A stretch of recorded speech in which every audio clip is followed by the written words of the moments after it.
भगे भाग नसीब ने की खराबी हो गई। जब 12 बरस ड्यूटी बजा का या बुढ़ारीपन में राजा कुल्हेश्वर या नौकरी छोड़ा का और कान पकड़ कर पकड़िया से बाहर कर देलक।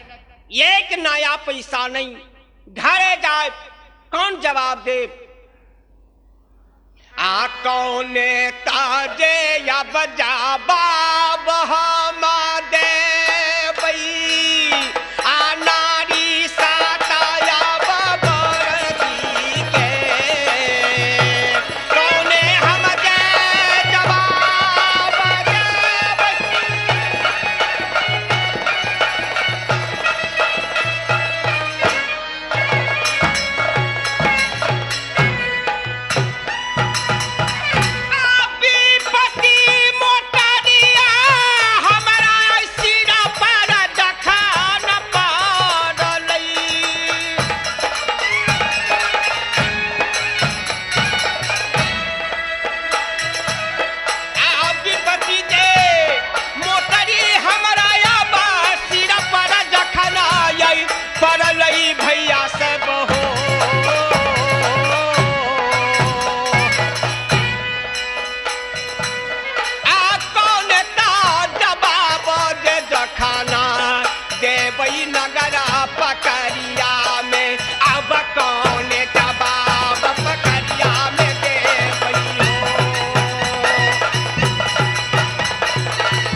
चुहरा के हो गए बेगर कसूर बेगर जान अपराध में जब बिला रहा है कोई हरज के बात नहीं।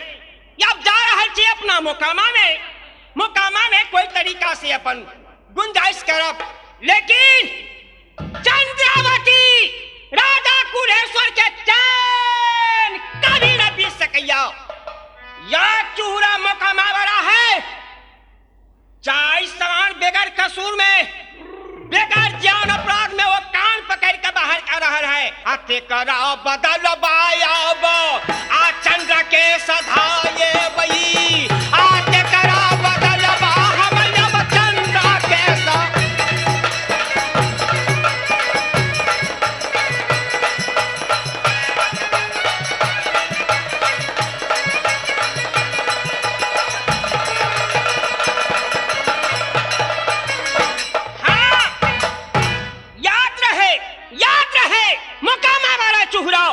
ये बदलो चंद्रा के नहीं सधावी तो ये दुनिया बालो ताली मारना चूरा की नाम पे अब वो चोरी कर है।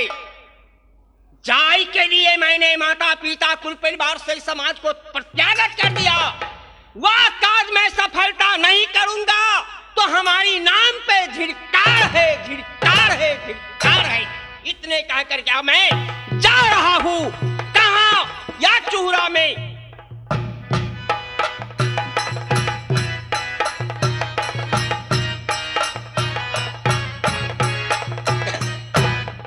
बम बम शिवलारी आला घराला बारी एक दे हाथी एक सारी बम बम शिवलारी नीमन बेटियन पर साधा तारा जोग हो मलभोग बाबा हो मलभोग बाबा नीमन बेटियन पर साधा तारा जोग हो मलभोग बाबा हो मल।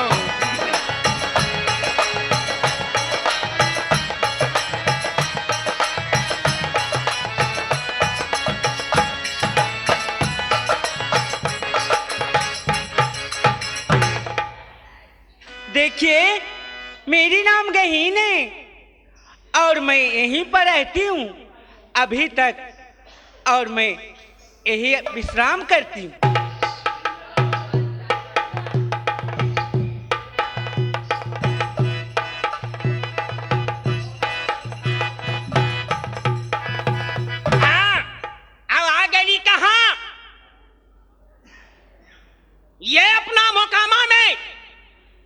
लेकिन मोकामा में देख रहल छी बहुत सुन भियान है, किनको न पता पा रहल छी, या घर पर पहले नहीं जाकर पहले जा रहल छी माता गहीर के मंदिर में। सयब मैया के ये दरसान गई कारबई।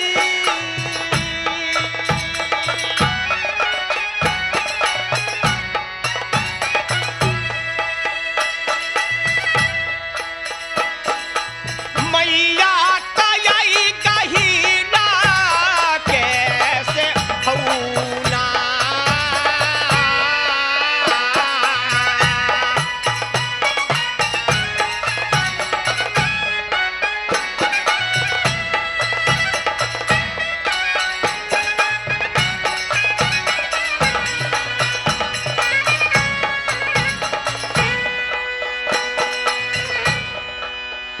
अब चारना के दासी हे मैया गही।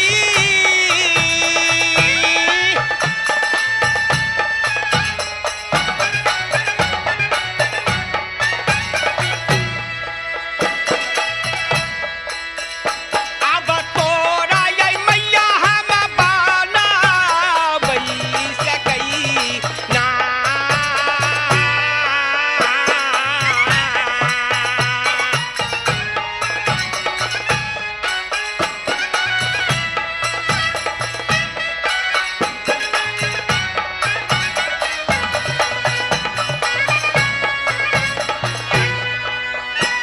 कटार सा नदियऊ गई मैया गई गाही।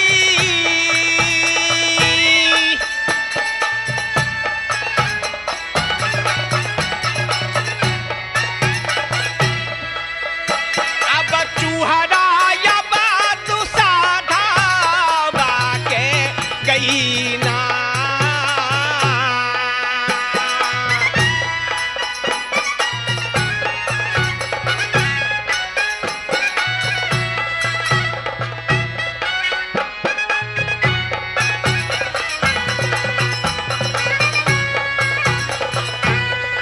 आहा! हे माता गहीर, अपने के मंदिर में देखे छी 12 बरस से हमरा खानदान में शायद मालूम है कि कोई पूजा करे वाला तैयार नहीं भेल अपने के। बहुत दुभी दूब कुश देख रहल छी अपने के पिंडी पर जन्म गेल है माता। हे माता चुहरा आ गेल, अब कोई जरूरी के कोई चीज के चिंता ना है माता। से मैया जी गैडाला अति सा गई अब दरसन चुहरा के अब दियो मैया गई ना।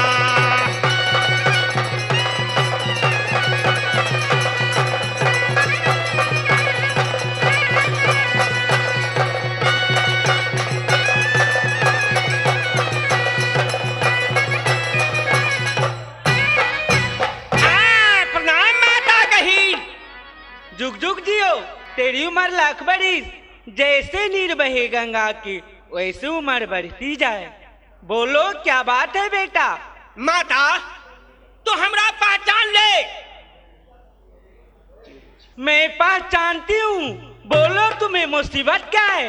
मुसीबत ये है माता, कहती हम अली आशा डाइन आई अपने बैठे छी घोगताइन। हे माता बहुत कष्ट बहुत मुसीबत या चूड़ा की सर पर है। 12 बरस हो गए माता पकड़िया में, लेकिन राजा कुल्हेश्वर 12 बरस खटा कर एक नया पैसा नहीं देका कान पकड़ कर पकड़िया से बाहर कर देलक। हे माता ताई के ले हम अपने लगा गेली, अपने हमरा या शरण में रखू। नहीं बेटा, मैं रखने वाली नहीं हूँ, रखने वाली कोई और है। जाओ, तुम्हें दुर्गा शरण देगा। नहीं जाओ, मुझे ला शरण की जगह खाली नहीं है बेटा। चले जाओ, वापस चले जाओ, यहाँ से चले जाओ, मैं चलती हूँ। या बहे गई काठी लागी बहाना नहीं गई आई मैया गई गाही लकाये ले।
ये कबने काराना में या बगई बई मनमी गई तो है गई छोड़ी गेले गई चूहरा डकैता के मैया गैया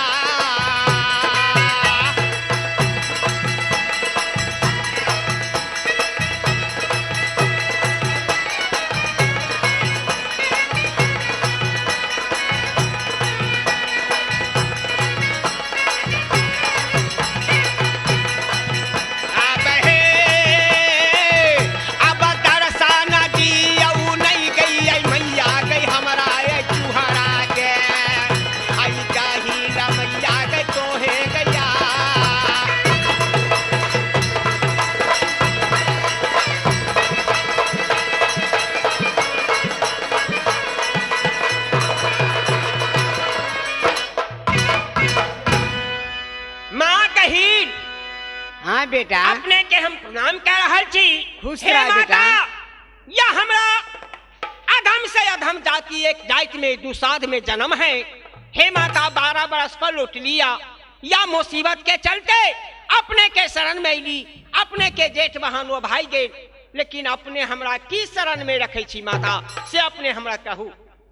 बेटा हाँ माँ का कियाते दिन से 12 वर्ष से तोरा आए तोरा नींद टूटला। हे माता लोभ के बस में पिड़का या अपना रोजी रोटी के लेल या शौक पूरा कर के लेल या मनोकामना पूरा नहीं भेल। हे माता अपने लग हम आ गेली अपने हमरा जरूर वो मनोकामना पूरा कर दे।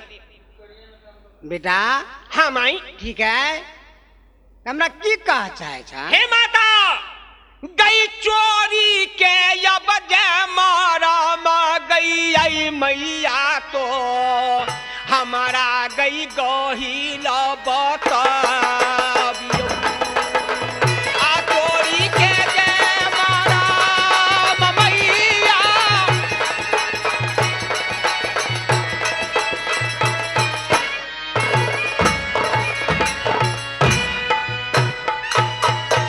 गई बेकर यही कसूर में गमैया नौकरी यही हमरा छोड़ा लकई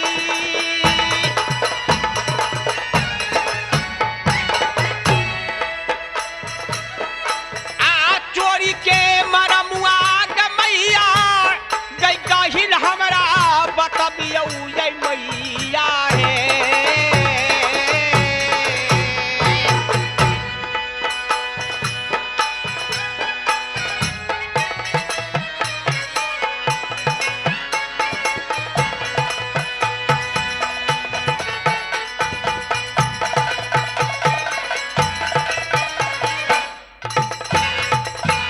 हाँ हे माँ अपने से बेटा। यह प्रार्थना है कि जल्दी हमरा चोरी के मरम बता दे माँ।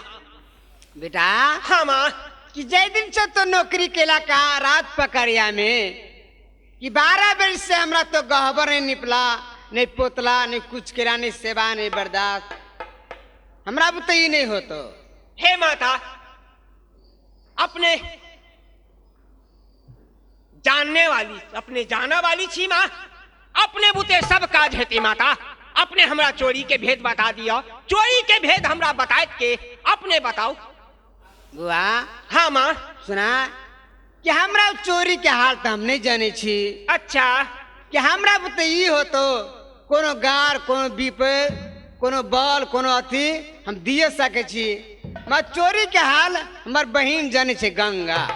ये गंगा महारानी अच्छा ये का माँ तो सब विद्या दे ले यो हो भी आशीर्वाद ठीक है जो अपने कहली बेटा अपने के की सब कह लिया धान बीत बल बुद्धि और कहीं भी कष्ट हो तो हम उबार सके छी। अच्छा ये का माता अगर हमरा कहीं भी बांध लग जाए कोई जेल में रख दे वो जेल के ताला टूट सकैया। जरूर बेटा धन्य हो माँ अपने से यह प्रार्थना है अपने आशीर्वाद दे ली ये बांध पर अपने तैयारी छी ना। जरूर बेटा प्रणाम है माता खुश रह। अपने जाओ और हम जा रहे थे अब गंगा के पास में।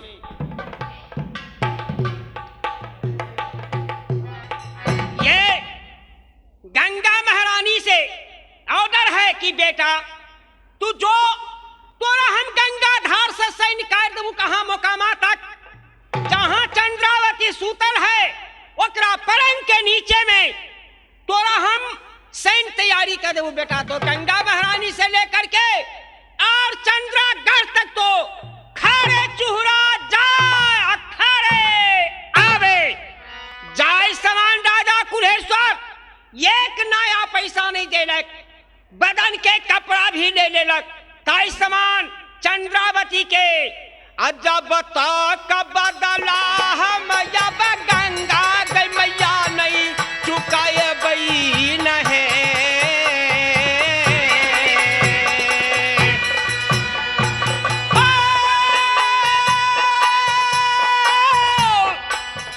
अब दहिना जदा सकल कई चूहरा जखना डकैता के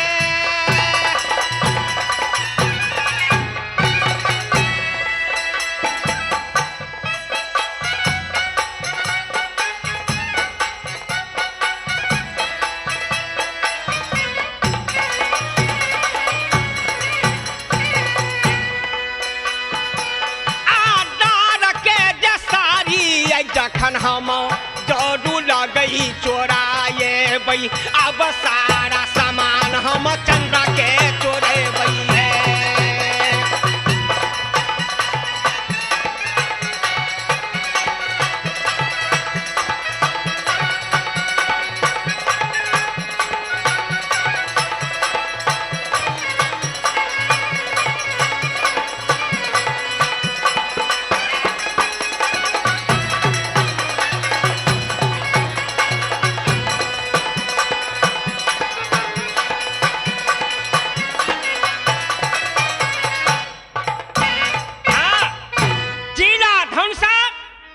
लक्ष्मीपुर बगेवा वार्ड नंबर 2 रामवृक्ष ठाकुर हमर नाम यही या हम अभी चूहरा के भाग लेने छी। माता गंगा तू तैयारी हो जमा सैन जल्दी तैयारी कर दे क्या तो गई भोरया बभे रही गई मैया या बबू गई जखना भूरू काबा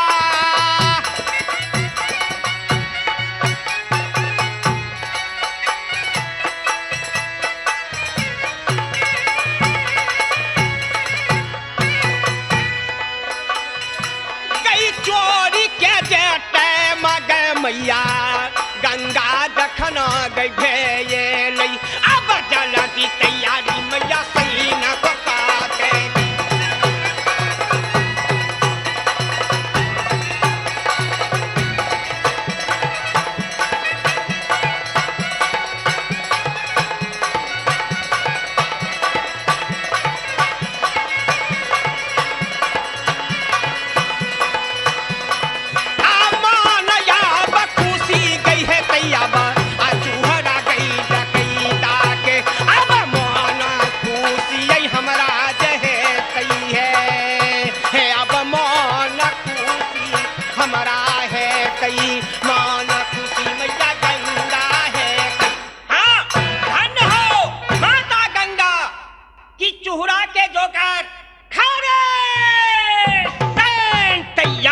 माता धन्यवाद धन्यवाद हे माता गंगा। अब जा रहा जी खारे चंद्रागढ़ में। हे माता इस समय आप अपना चंद्रा भवन में हम जा रहा सी आराम करा जय देवता पर आस्था तृष्णा लगा कर लो लेकिन वो देवता पकड़िया में आ गेलखिन उनका शामी शामी के नौता जोड़ का उनका से प्रेम करल थी लेकिन वो मुख से बाजे के लिए तैयार नहीं और मुंह खोल कर ताक के पोल खोल कर ताक के लिए तैयार नहीं। हम जा रहा थी अपना भवन में आराम कर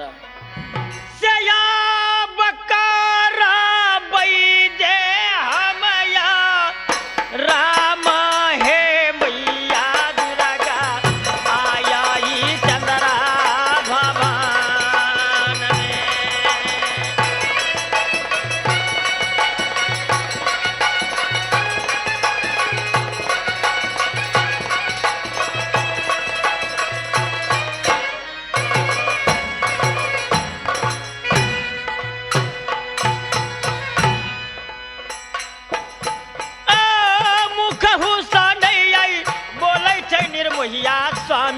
आ पाला खोल का नहीं ताकई थई कहना याय बेईमाना मा आ पियावा हमर या बाबान आ पिया नीरमो मोहिया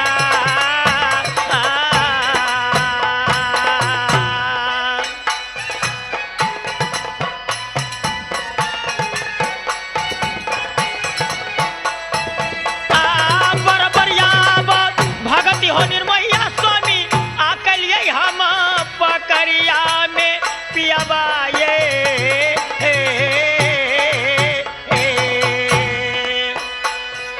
आ गलती हमरा याबा भेलै हो बेईमनमा याबा आ चोरबा हमें बनैलिए अब करब या राम ये ओबर घर में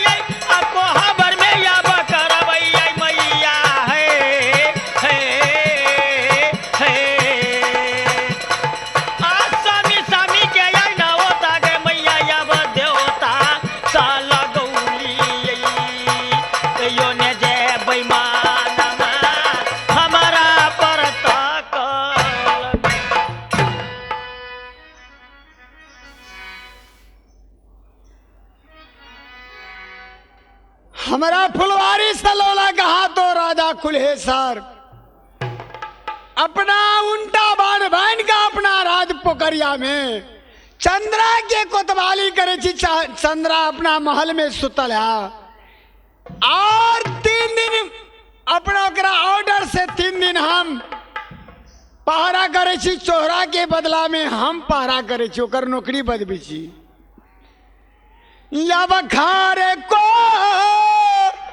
कोतवाली है दुर्गा मैया आ चंद्रा के हम महल में बजाबै छी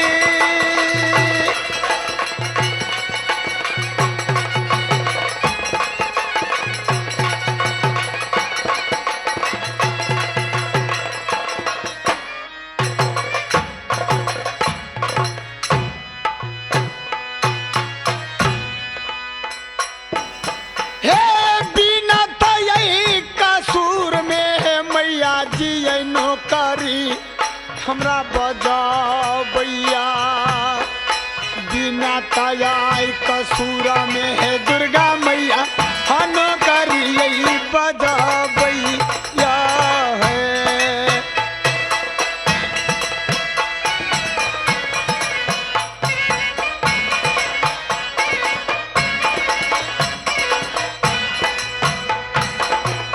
साखिर मोरा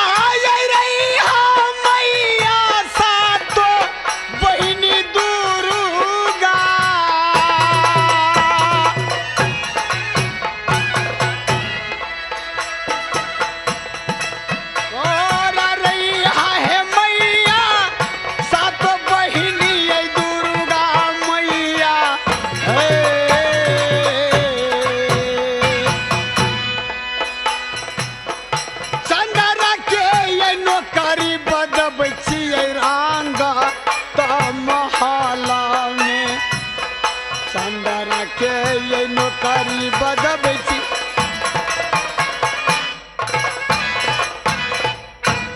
हे दुर्गा माँ चंद्रावती अपना शीश महल में आराम करैया हम 3 दिन से चंद्रावती के महल में नौकरी बदबै छी चोर चोर कह के पकड़ के फुलवारी में हमरा लोला हम चोर नहीं छली हम 3 दिन से हम नौकरी बदबै छी आप बिहान भेल जाए जाके हम सुत रह जाए छी बहुत अंगिला या करे छी